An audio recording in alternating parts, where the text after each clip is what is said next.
সাংবাদিক বন্ধুরা, আসসালামু আলাইকুম রহমতুল্লাহ। আপনাদের ধৈর্যের অনেক প্রশংসা করি যে সকাল থেকে প্রায় রাত পর্যন্ত জাতিকে এই মিটিংকে ব্রিফ করার জন্য আপনারা এখানে কষ্ট করে অবস্থান করছেন। আমার দলের পক্ষ থেকে আপনাদের ধন্যবাদ জানাই। ব্রিফিং তো হয়েছে, অনেকেই কথা বলেছেন সেম কথাই প্রায়, যে আমরা সকালে বলেছিলাম প্রধানমন্ত্রী তার লাইফ টাইমে 10 বছরের বেশি কন্টিনিউ করতে পারবেন না। এই ব্যাপারে আমরা ঐকমত্য হয়েছি। শুধু বিএনপি বলা যায় আর দু একটি ছোট দল তারা এটা বলছে, পরে ওরা চিন্তা করে জানাবে, তাদের সাথে আলোচনা করবে। আর এরপরে যে আলোচনা হয়েছে সেটা মূলত মূলনীতি নিয়েই মূলনীতির একটা অংশ নিয়ে আলোচনা হয়েছে এবং সেখানে কমিশনের পক্ষ থেকে 3টি বিষয়ে সাম্য, ন্যায় বিচার, গণতন্ত্র এবং মানবিক মর্যাদা, এই 3টিকে তারা সংবিধানের মূলনীতির ওইখানে সংযোজিত করতে চান। আমরা এটার ব্যাপারে একমত হয়েছি।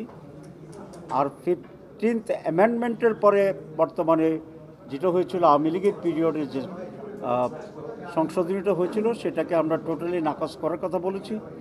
এবং 5th অ্যামেন্ডমেন্ট যেটা শহীদ প্রেসিডেন্ট জিয়াউর রহমানের সময় হয়েছিল অ্যামেন্ডেড, যেখানে বিসমিল্লাহির রহমানির রহিম ছিল, আল্লাহর উপরে বিশ্বাস এবং পূর্ণ আস্থা এগুলা ছিল, সেইটার সাথে এই নতুন 4টি পয়েন্ট এখানে যোগ করার ব্যাপারে, প্রতিস্থাপন করার ব্যাপারে আমরা একমত হয়েছি। এ বিষয়ে কিছু কিছু দল, বিশেষ করে যারা বাম ঘরানার, তারা এখানে আপত্তি জানিয়েছে। তো এটা খুব অস্বাভাবিক আমরা মনে করি না। তারা তো দল হিসাবে সেরকম একটা ফিলোসফিতে তারা বিশ্বাস করে। কিন্তু আমরা মনে করি বাংলাদেশে মেজর রাজনৈতিক দল যেগুলো আছে, বিএনপি আছে, জামাতে ইসলামী, এনসিপি, ইসলামী ঐক্য আন্দোলন সহ অন্যান্য সব ইসলামিক দল এবং আরও অনেকগুলো দল, এটার সাথে আমরা একমত হয়েছি যে সেখানে আল্লাহর উপর বিশ্বাস এটাকে সংযোজন করতে হবে। কারণ এদেশের 90% মানুষই এই ফিলসফির সাথে, এই দর্শনের সাথে তারা একমত আছে। তো এটা ডিসাইডেড হয়নি, কিন্তু মেজরিটি আমরা এটাকে রিপ্রেজেন্ট করি এবং সেটার ওপিনিয়ন আমরা খুব স্ট্রংলি আমরা দিয়েছি।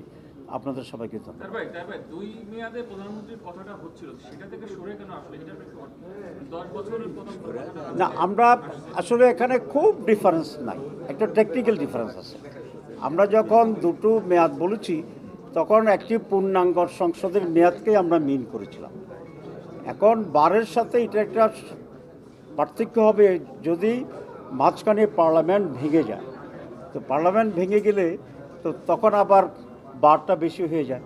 কিন্তু আপনি এটা জানেন যে একই পার্লামেন্টারি পিরিয়ডে একাধিক প্রধানমন্ত্রী হতে পেরেছে। 2 মাস করে কেউ আছে, কেউ 5 মাস গেছে, পৃথিবীর বহু দেশে, বিশেষ করে রিসেন্টলি ইংল্যান্ডে এটা তো আমরা দেখছি। তো সেটাও আরেক ধরনের অস্থিরতা তৈরি করে। তো যখনই আমরা মেয়াদ বলেছিলাম, প্রায় সকলের সাথে বিরতি হয়েছিল 15 বছর মত বিনিময়, 15 মিনিট আমরা এটা আলোচনা করেছি। যখন এ নিয়ে বিতর্ক হচ্ছিল তখন আমি প্রস্তাব করেছিলাম যে এটা 10 বছর হোক, তাহলে আর মেয়াদ বারের যে ব্যাখ্যার যে পার্থক্যটা এটা যেন না থাকে। আসলে আমাদের মূল উদ্দেশ্য দুইটাই, কিন্তু একটা হচ্ছে পাওয়ারকে লিমিট করা, টাইমকে লিমিট করা, যাতে ফ্র্যাঙ্কেনস্টাইন না হয়ে যায় কেউ, আর হচ্ছে দেশের স্থিতিশীলতাকে নিশ্চিত করা।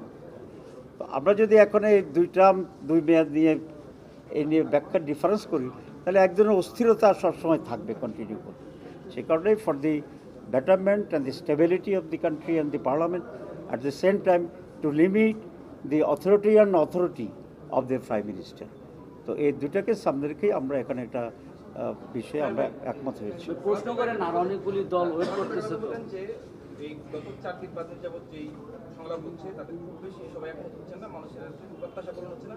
তো ওনার আপিল হচ্ছে রাজনৈতিক দলগুলো ছাড় দিয়ে একটা ন্যূনতম ঐক্যমত করুক। এখন ছাড়টা দিবে কি না, আমি মনে করি গত 2-3 দিনে যে আলোচনা হয়েছে এতে বেশ অগ্রগতি আছে এবং অনেকগুলো মৌলিক বিষয়ে আমরা একমত হয়েছি। যেমন 70তে আমরা একমত হয়েছি, পার্লামেন্ট স্ট্যান্ডিং কমিটির মেম্বারশিপের ব্যাপারে আমরা একমত হয়েছি, প্রাইম মিনিস্টারের টাইম পিরিয়ড নিয়ে আমরা একমত হয়েছি।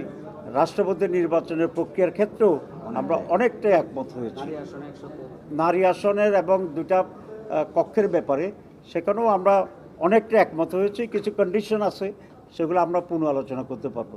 So we are coming closer to a unity and consensus position with some differences. আমরা আশা করি এখান থেকে আমরা আস্তে আস্তে আমরা আগাতে পারবো ইনশাল্লাহ। So achievement not frustrating, I am very hopeful and encouraging. Thank you very much.